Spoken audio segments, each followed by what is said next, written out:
What's up, everybody? Welcome back, man. It's your boy D-Friend. We back with another episode. More things to discuss, more things to talk about. Before we get into anything, man, make sure you subscribe to the channel. If you're watching the replay, if you're here watching right now, if you're not subscribed, subscribe to the channel right now. Give this video a big thumbs up and subscribe to the channel. We have a lot of things to talk about. We got Future and his baby mama, Brittany Renner, allegedly coming up on a $200,000 bag. Wack100, the bisexual Wack100 band from Brooklyn, and another story about Candace Owens. We got a couple things we need to discuss. So before we get into it, like I said, make sure you subscribe. SoundCloud, Spotify, iTunes, search up the D-Friend Show. You can listen to the audio versions over there as well. And tonight I'm going to be streaming again with my boy Bryce and Rob. I don't know if Rob's coming on tonight, but Absolute Sure Podcast will be streaming tonight as well. We're going to tackle some of these topics together, and we also got more things to discuss on that as well. You can go check that out too, Absolute Sure Podcast, SoundCloud, Spotify, and iTunes. So, I don't know what I want to get into first, man. So it's like, should I get into Wack100? Coming out as bi in 2020. I think that's what I'm getting to first. All right, so we all know who Wack100 is, right? Wack100 and Batman. Wack100 and Batman, the dynamic duo. Honestly, the most iconic super duo of all time would be Robin and Batman. If you had to pick a two, these would be the two most iconic. So this is a story, been blasted everywhere, been put everywhere, but this is from Hot New Hip Hop. So Batman's sidekick Robin has officially come out as bisexual. Now I don't know what that, let me preface with this. Let me preface it with this. I don't give a fuck. A lot of people get mad about shit like this and they see it and they go, "What? I really don't care. I just don't understand why. I just don't understand what it pertains to the story." And I know people will be like, "Well, Superman has Lois Lane and Batman has who's the woman for Batman? Is it Jane? I don't know. One of them people, right? Spider-Man has his woman. Like they have their women, so why can't gay people have their thing? That's cool, but just like I don't understand why you just don't create new characters. I just don't understand that part because the way it lines up doesn't make any sense either. How Robin even becomes to come out as bi. Like the storylines are like, I'm gonna read it. If you haven't read like why he comes out as bi or what leads him down this path of being bi, I'm about to read it for you right now. So, big news in the comic book world, Robin of Batman fame has officially come out as bisexual. Previously, Robin, whose real name is Tim Drake in the comics, dated only women, but in the latest issue of Batman Urban Legends, he agreed to go on a date with another man. I don't read comic books and shit like that, and I'm sure comic books go down these directions, going to talking about other things, real life. I don't care about none of that shit when it comes to superheroes.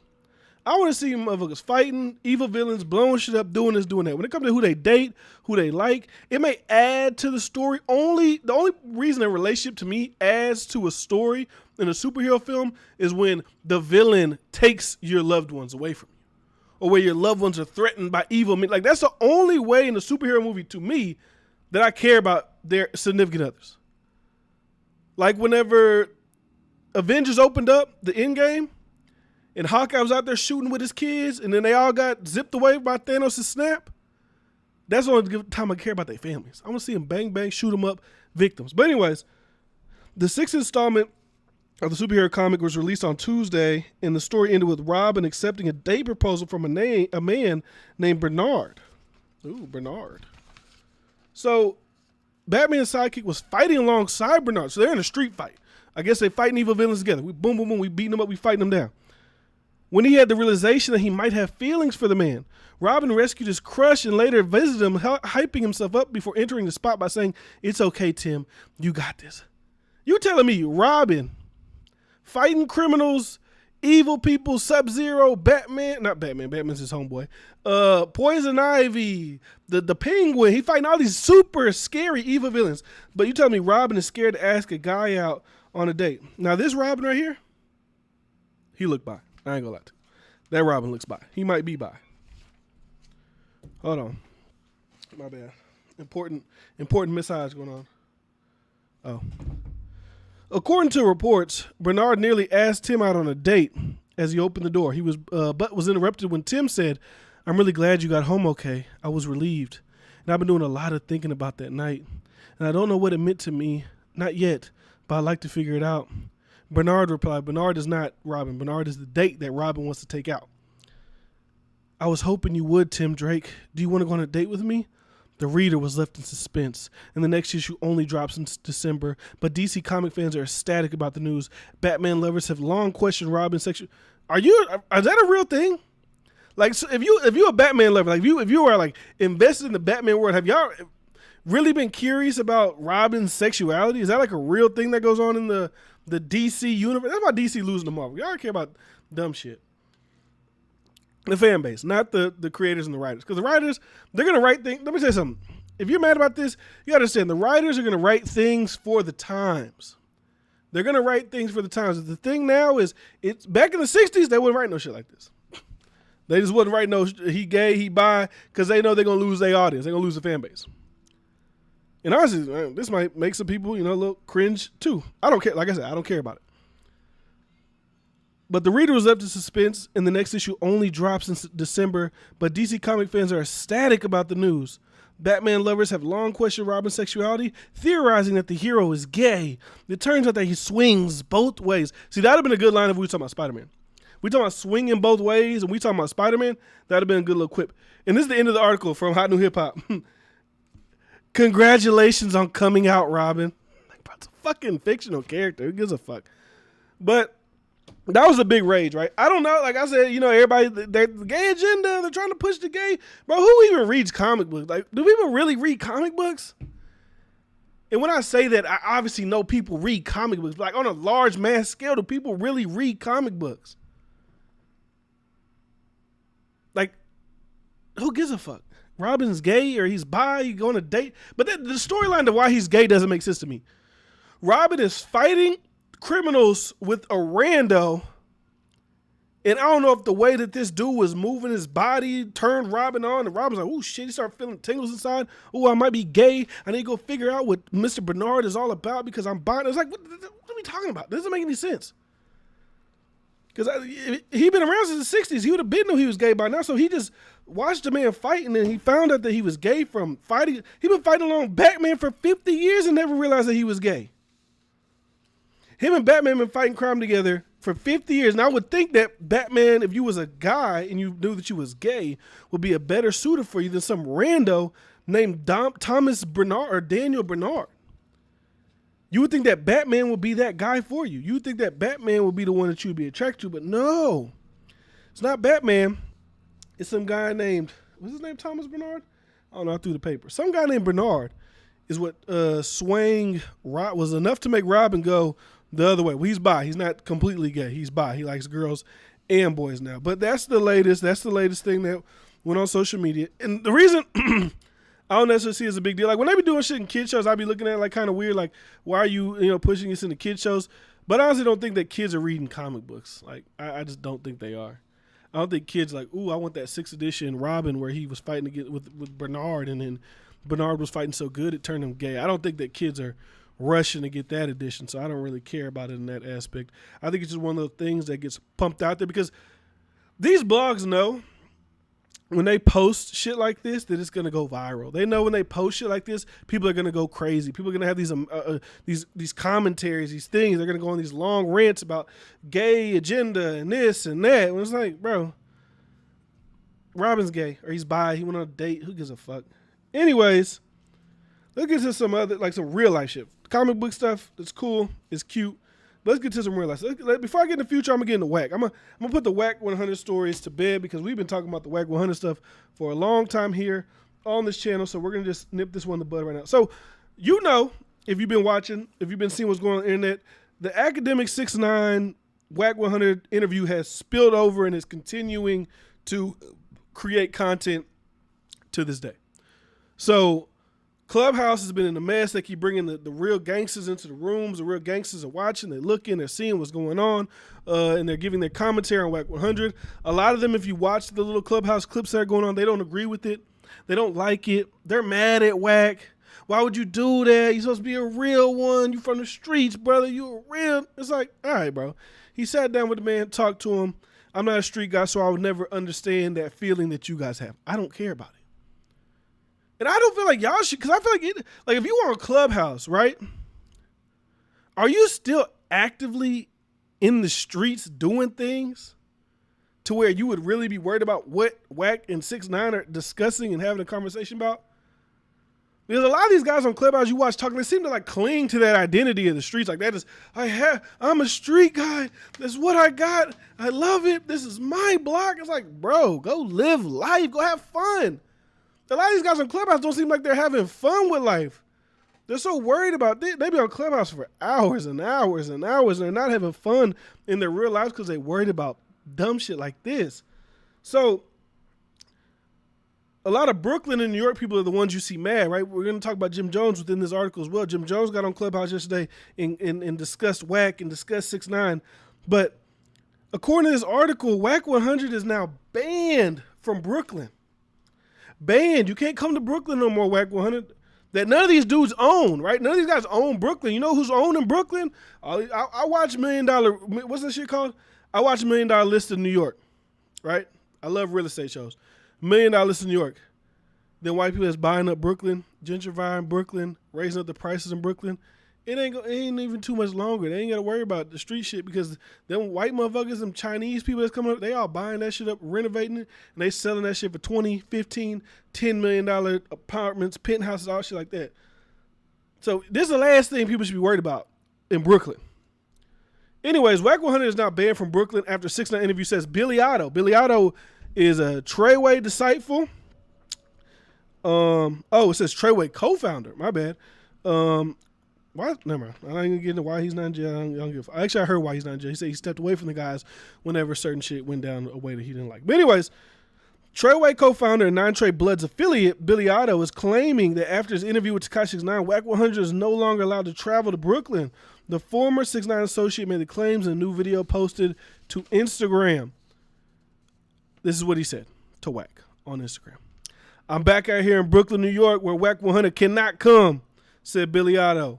Wack100, you cannot come to Brooklyn, New York. I called you out already. I disrespected you. I violated you with all of that shit. I made the post. You hit somebody up. I'm not going to say who the person you hit up was, and you said you wanted to fight me. So Wack100, it ain't backing down. You said something about Wack, and Wack said he wanted to fight. So now you saying you don't want to fight me. I got all the screenshots and all the DMs. Wack100, I'm going to give you one opportunity to straighten your face like a man because I'm going to beat your ass. This comes following an interview with Tekashi 6ix9ine, where Billy Otto used to work with Treyway. He continued, you a pussy, you a bitch, you a rat and a rat lover. And dudes like you get no respect from me. You can't come nowhere. He also claimed that there was a green light order for Wack when he comes to Brooklyn. Wack's move to interview 6ix9ine has been very controversial. Jim Jones, I'm going to wait for the Jim Jones thing. I'm going to speak on the Billy Otto thing. Why are we green lighting Wack100 because he interviewed somebody? I act like he gave him the key to the city. They act like he said 6ix9ine is anointed big gangster, Jesus Christ of the blood. Like he is that guy. He talked to him. He tried to understand why 6ix9ine did what he did. He tried to claim that 6ix9ine is a civilian. That the gang, he's trying to put more accountability on the gang members than Tekashi 6ix9ine. And I get where he's coming from. When you're doing certain things, I would assume, because I'm not in the streets, I would assume that you would know the people to do it around. I would assume you would know the people to, move in certain ways around. But apparently, the money got the best of these guys. So he's calling that aspect out. He's calling the fact that these guys who are real gang members allowed this man to be privy to a lot of information because he was making money for them. And that's they fuck up. And when he snitched, they should not be surprised.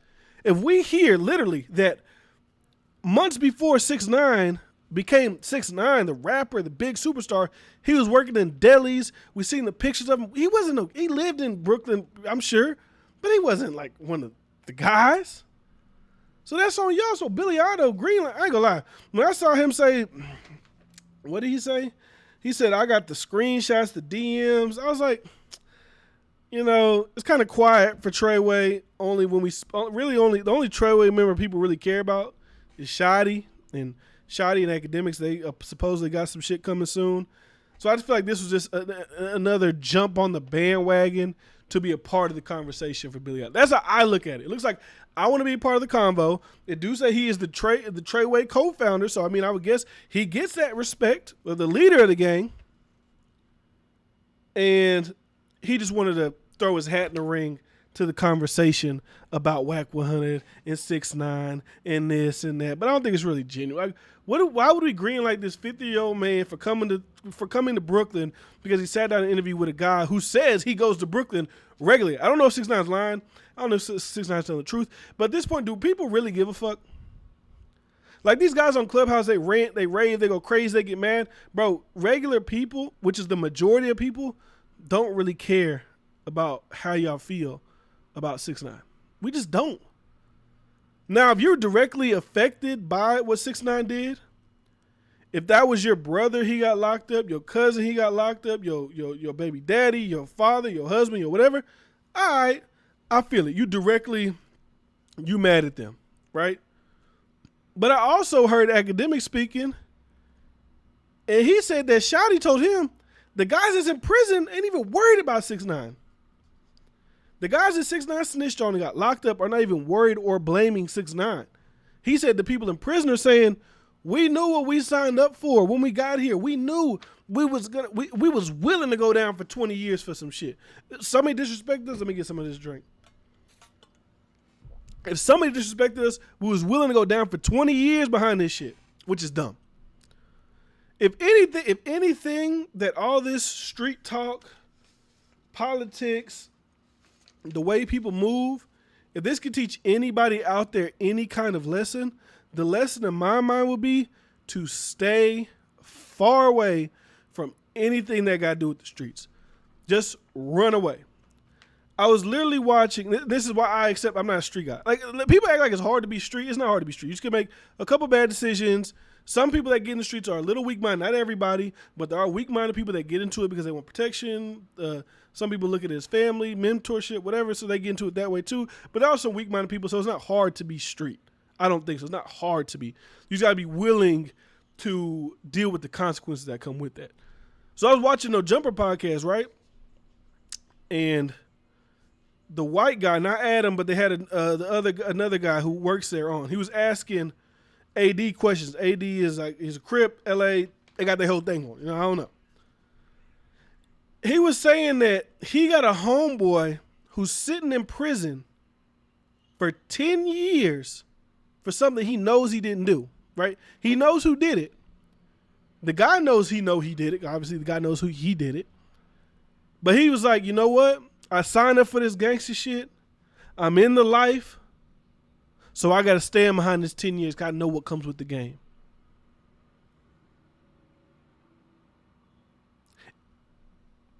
What? And then he went on to say, if I was to get locked up for 40 years for something I didn't do, and I know the guy who did it, I got into this gang life, so I'm going to sit behind that 40 years. I'm like, God. Like, bro, you got to think about that, bro. You only got one life to live. You got one life.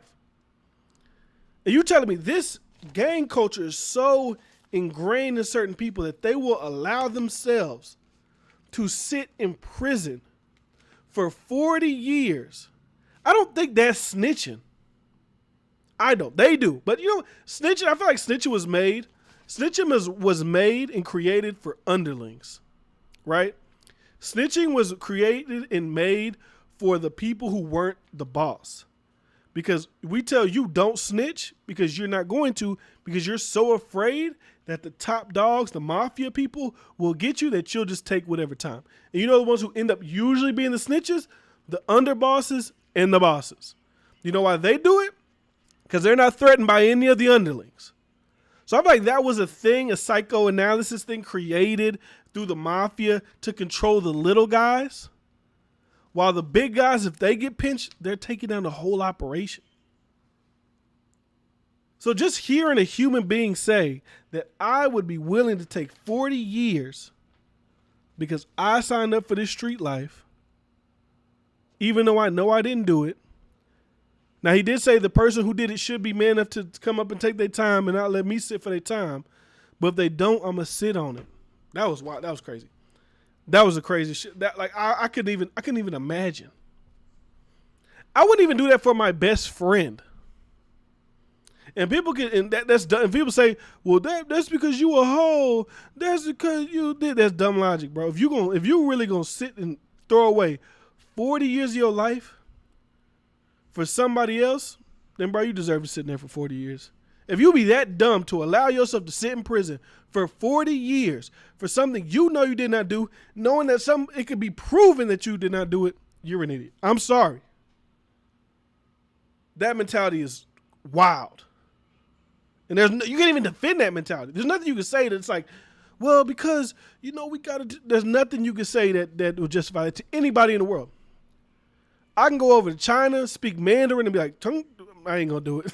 But, speak Mandarin and be like, hey, would you take 40 years for that? Like, hell no. I go ask the Russians. Hell no. That shit just don't make no sense, bro. But anyways, let's get to Jim Jones' part. So Jim Jones recently spoke on it, saying, I stand tall for everything I believe in. I always have, no matter what. I've been around this whole world. Fuck the country, nigga. Rocking my same colors. Can't nobody tell me anything. I'm going to say dude for the N-word from now on. You know how we move in New York. I put a whole coast on. I let a whole coast eat.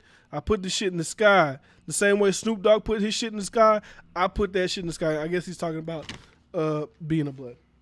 So the Jim Jones thing, I wouldn't even really feed too much into the Jim Jones shit because we're letting 6ix9ine paint a narrative that Jim Jones is like some kind of snitch or something like that. Because Jim Jones had a gun case and hasn't been locked up for this gun case. So we're allowing 6ix9ine to kind of weave and paint the narrative that Jim Jones is something that he potentially and possibly may not be. Because, 6ix9ine is good at master manipulating shit. So, I don't know. I just think Jim Jones is a clown. I didn't say, I'm reading the comment. I just think they're allowing 6ix9ine once again to do the same thing he did initially. When 6ix9ine got into that 9 tray and was allowed to split up the gang, have people internally within the gang fighting, being mad, doing this, doing that. And now he's doing that once again on a different level. Now it's like East Coast versus West Coast bloods beefing and that. He's doing it once again.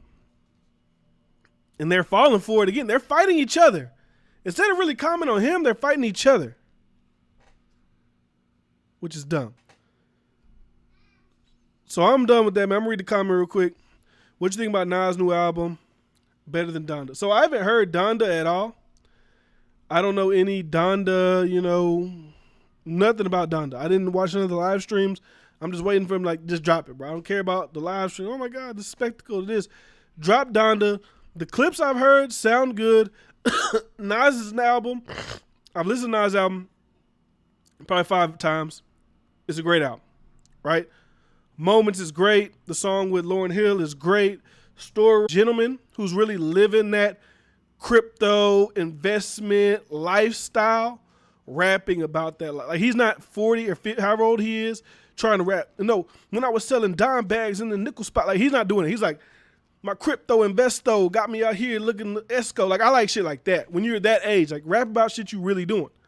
He's really making millions of dollars off Coinbase. He's really making millions of dollars off Ring. He's really making $1 million off whatever robbing. He's really making $1 million off the things he's invested in. So I like hearing people rap about things like that. And I don't know, Nas, when he raps and these beats that Hit Boy's producing, it just sounds so smooth. It's just like, it's like butter. It's like, we got like a hot knife and you cut through butter and it's just like so smooth. And I don't know. That's the way when I hear Nas rap, that's how it sounds in my ears when I'm doing whatever I'm doing.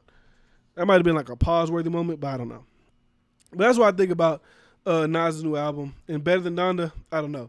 Kanye West needs to get whatever he's going to do, and he's just dropped Donda immediately. Anyways, so we got Future. Did I throw away that Tory Lanez shit? Oh, no, it's right here. My bad. What's going on, brother? Not much, Travis. What's going on? Hey, I don't got no time for jokes today. Travis, I know you always got the jokes. I ain't got no time for jokes, my brother. But Future does. So Future responds to his baby mama, which I looked at when I first seen it as a little bit questionable when I seen this Future situation. So Future's baby mama, her name is Brittany, posted on Instagram, I say Facebook, posted on Instagram or something like that, that Future sent to his son, your mom's a hoe. right? So it shows a locked iPhone. It shows a locked iPhone. And the contact name says Dad1. Okay, Dad1. All right, cool. Whatever, Dad1. Your mom's a hoe. And then she opens up the text message and it's a number. So when I see that, I automatically think it's fake, right? Now, Future may be a shitty dad. I don't know. Future might be a horrible father. A lot of these baby mamas come out the woodwork saying Future don't see his kids, Future don't do this, Future don't do that. He might be a bad dad. I don't know that. I don't want to put bad dad status on Future. I don't know. But the baby mamas are coming out and saying that he is a bad dad. So Future responded and he said cap. That's all he did. He's put the blue cap, the emoji on Twitter, or not on Twitter, on I think the Shade Room posted it. And then Future with his famous one-liners. The last one I believe that went really viral was "She's for the streets." That shit went crazy. Everybody uses it now. And the new one he dropped was "Pray for her." That shit got 100 for the time of this screenshot. It got 122,000 likes on it. It got 1.8 thousand comments, and this shit went viral. Let me read these comments real quick. I would believe the wife would have dad 1 and dad 2 and 3, but why the kid got different dads? That is true. That doesn't make sense. Why does it say dad 1? Maybe, you know what? Maybe it says dad 1 because these rappers, they change their numbers a lot. So he has his dad saved as a bunch of different numbers. That's the only potentially impossible thing I could think of for there being something saying dad 1 instead of just like daddy. And then he says, believe all women. I don't subscribe to that because I never want to be the victim of somebody lying on me. So I tend to go with like, I need a little, depending on what the situation is, because a lot of people call me hypocritical when I speak about the Tory Lanez situation. But like, if it's something cut and dry, kind of like that, I kind of tend to side or whatever. But if it's just like a clear he said, she said case, you got to have a little bit more evidence. I'm sorry. A lot of bad things happen when it comes to he said, she says, but I need that. So this is what the baby mama had to say in response to that. She said, definitely not cap. The F I got to lie for. You said it. Definitely your number and his. So stand on it and pipe down if you don't want these recordings posted. On God, you said it. They need to cancel you. She wants them canceled. Now, I would assume this lady, Brittany, I don't know her. Probably sweet lady, probably a nice lady. But I assume she isn't the wealthiest on her own. So if your baby daddy is Future, right? Future, the millionaire. If you look at Forbes, I think last year, the year before that, Future made like $30 million a year. I would think the last thing you want Future to be is canceled. I would think that's the last thing you want Future to be is canceled. I would think you'd want him to make as much money as possible. She continued, cruelty to children. Haven't seen him in 3 months, but in the same state, I could keep going. So like I said, Future might not be that great of a dad. I don't know. From what the baby mama say, that he don't watch his kids or he don't look at his kids or come see his kids. He could be a bad dad, but I'm not going to get into that. Just because he's famous don't mean he got to be a perfect man, perfect this, perfect that. Now, let's get to it. If he did send his son that message and say, your mom's a hoe, that's some hoe ass shit. You can't even deny that that's some hoe shit. You cannot even deny it. I don't care what you say. I don't care if she's a nagging baby mama, if she's a bad baby mama, whatever you want to call her. I don't care. You don't send your children shit negatively about their mother, especially when the kid looks like he's like 8 years old. So if this is true, and if Future really did say that, he a hoe ass nigga. That's it. He a hoe. If it's true. It's okay to admit that. Future make music. He ain't the Pope. He ain't a saint. He ain't this. He ain't that. So he gonna make mistakes. Like people, y'all know people in y'all lives who do fucked up shit and do whatever. Future gonna do the same thing. Now, do his personal life got anything to me to listen to his music? No. I still be like, damn, that's fucked up, but that song slapped. So I think that's the way you gotta kind of look at it. But like I said, if he did do it, that's fucked up. That's that kid's mama. In Future, if we have another, like a deeper conversation, he's probably creating a lot of dysfunctional homes. Statistically, having single mothers, regardless of your daddy rich, because we don't know how much he's provided. But still, the having the mother and the father in the house at the same time, creating that family dynamic, putting them good impression on your kids. When these young boys probably see their dad when they get older, like, well, shit, my daddy Future. He got 1, 2, 3, 4, 5, 6, 7, however many baby mamas. So like it can raise a dysfunctional situation around him. I can see that critique, but I don't know. She said she got recordings. My thing is, if you gonna put that out, if you gonna say that Future sent you a message and it says your mama is a hoe, you might as well go all the way with it. You might as well go full throttle with it. You might as well put out everything you got. Because, once again, this young lady's not famous. Future's famous. People like Future. So 9 times out of 10, the people are going to side with Future. So, just advice to anybody. If you're going to come after anybody that's like famous, and there's like credible allegations of wrongdoing and this and that, you better have like legitimate, hardcore evidence that can be put out to the masses. Because if you don't, the people even if they do believe you, they're not going to give a damn. They're not going to care. Or they're just not going to believe you. Because who are we going to believe? Future or baby mama number 7? And that's just the way that it goes. It's unfortunate, but that's just the way that, social media and the internet, we tend to believe the person who's more famous. Just like with Lil Uzi, right? We don't know if Lil Uzi did it or not. We don't know the true story. You would assume that video footage would have been released at the instant whenever his ex-girlfriend said that he like slapped her, pistol whipped, or whatever he did to her, allegedly. Everybody wouldn't care because Uzi's famous. And she's not. That's how I feel about Tory Lanez. Like, Tory Lanez is kind of getting like flipped on at this moment. Like he's like, there's a large swath of people within the hip hop community that are like siding with Tory, championing Tory, for whatever reason. But if he would have shot a girl that's not famous, people would have made every excuse in the book why he shot her. She was trying to rob him. She's probably a hoe, a bimbo, or this. But it just so happened the fact that Meg was famous that it kind of caught traction.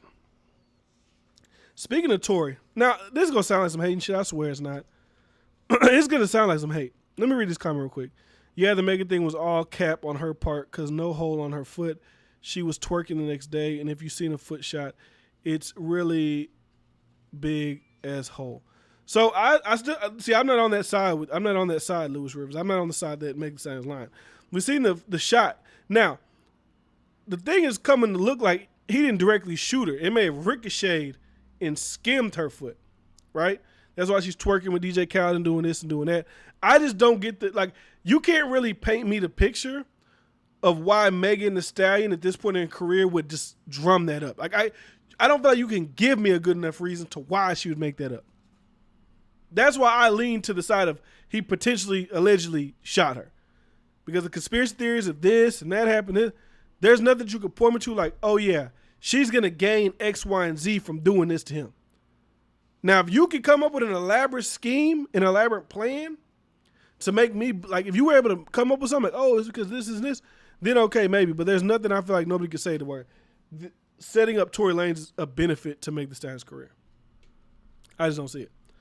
Even if people say, well, I got her sympathy awards, but she was already like buzzing, already going crazy, already hot girl summer. This was like rolling into the second hot girl summer. This wasn't when she first got on. This is when she been on for a year. But anyways, like I said, this goes sound like some hating shit. So Tory Lanez dropped his NFT project yesterday. And that's why I say he did the Cassidy diss, because if you do the Cassidy diss and then, it'll drive traffic to the new project. So the 29-year-old shared the news on Instagram. So he did an Instagram video. He already had the champagne loaded. He was on the phone with a guy, and the guy said, "You sold out." And he was already queued up to go crazy, celebrate. Yeah, we big time, but we hustlers. So this is what he said in the caption. 1 million copies sold in 57 seconds. Revolutionary, historical, innovative, and a huge success. Hashtag when it's dark E NFT sold the fuck out. Hashtag LOMO. Thank you. Hashtag immersive. Thank you. Hashtag Vinco. Thank you. I'm at loss for words. I've never sold this much music so fast. I guess when you cut the BS of the middleman, you become king. The immersive entertainment app is expected to launch on both Apple and Android platforms soon. So the app is essentially an NFT album generator of some sort. The only reason I don't really believe that shit, and even I know it's only $1. Oh, but it's only $1. Maybe a million people. I just don't believe a million people bought that shit for $1. I just don't think so. I just don't think a million people went out of their way to sign up for this link that Tory had on his Instagram and spent the $1 on the album. I just don't believe that. Because I think it's hard for a lot of artists, even if they sell it for $1, it's hard for a lot of artists to sell $1 million of something. You got to think about how many millions, you know what I'm saying, like how many $1 million actually is. Even if it's only for $1, you got to think about how hard that is. It's like, do you think Tory Lanez could be like, hey guys, it's my birthday today. I got 10 million followers. Can 1 million of you send me $1? Do you think that's really going to happen? I feel like, I'm not saying he didn't sell any. He probably sold something. Maybe sold some. But it's not like it's trending. Like, this shit ain't trending. It ain't like, you would think if 1 million people bought something, that shit would be trending. Not just him talking about it. Social media would be talking about it. But they not. If Drake sold an ENFT, if Kanye sold an ENFT album for $1 and 1 million people bought it, that should be trending. There'll be people talking about the music. Oh my God, I got this exclusive Kanye Drake album. I got this exclusive Rihanna album. I bought it for $1. It's NFT. They be talking about it. I don't see nobody on social media talking about this shit. Ain't no hashtag. What's that shit called? When it's dark, ENFT release. I got it. I don't believe it. I think it's like it's not a scam, but it's like allegedly, I would say allegedly, a drummed up thing, to promote the application that's coming soon. Let other artists look at it. Oh shit, if Tory sold 1 million, maybe I could do it too. We're kind of similar. It's kind of like a marketing thing. He's probably he's like a promoter probably of the app or some shit like that. I just don't believe it. It might sound some hate shit, but I just don't believe it. I'm skeptical of that whole situation. It's not because it's Tory Lanez. It's not because I make the Stallion shit. Because if you actually watch my videos, you see I say all the time, Tory Lanez is supremely talented. He had the best verse of the year last year on the Jack Harlow track. I praise him for his talents all the time. But what I think he did allegedly is messed up. And I allegedly think that this 1 million is fake. That's just me. I don't believe it to be true. I just don't. I don't believe it to be true. So you know what? I'm going to save the Brittany Renner conversation for tonight. Absolutely Unsure podcast. We are on tonight, 9:30, 10 o'clock tonight. We're going to be on. And we're going to discuss Brittany Renner. We're going to discuss a lot of different topics. So if you enjoy me, then you'll enjoy me and my homies speaking about a lot of topics that are going on in the world. And we tend to go into deep discussion about these things. So make sure you check out that tonight. Absolutely Unsure. It'll be streaming right here on the same channel. So make sure you subscribe. Make sure you turn on notifications. So whenever we do go live, it'll alert you that we are live. And, I just want to appreciate everybody who watched, who likes the videos, who gives everything thumbs up, who does all those good things. I'll be back tomorrow, trying to be consistent, trying to talk daily, trying to be here daily to provide content for the people with information and outlooks and commentary and this and that. So if you want to listen to the audio-only versions, you can go listen to the audio-only version on Spotify. We got them on SoundCloud. We got them on SoundCloud, Spotify, and iTunes. You can go check out those over there, the audio versions. Type in the D-Friend Show, and they'll be all there for you to consume as well. And we'll also be going live every day to do the show daily, Monday through Friday. Maybe Saturday and Sunday I'll do like a little stream. Maybe if the album comes out, I'll get on, listen to it, kick it, have a good time. But right now, it's getting a little bit late on my side, so I got about 2 hours, 2 to 3 hours until we go back live with Absolutely Unsure. I'm going to prepare. I'm going to chill with the family. And I hope you guys have a great rest of your day. Many blessings be upon you. Appreciate you guys for watching, all that good things like that. Follow the show at DFriendShow on Instagram.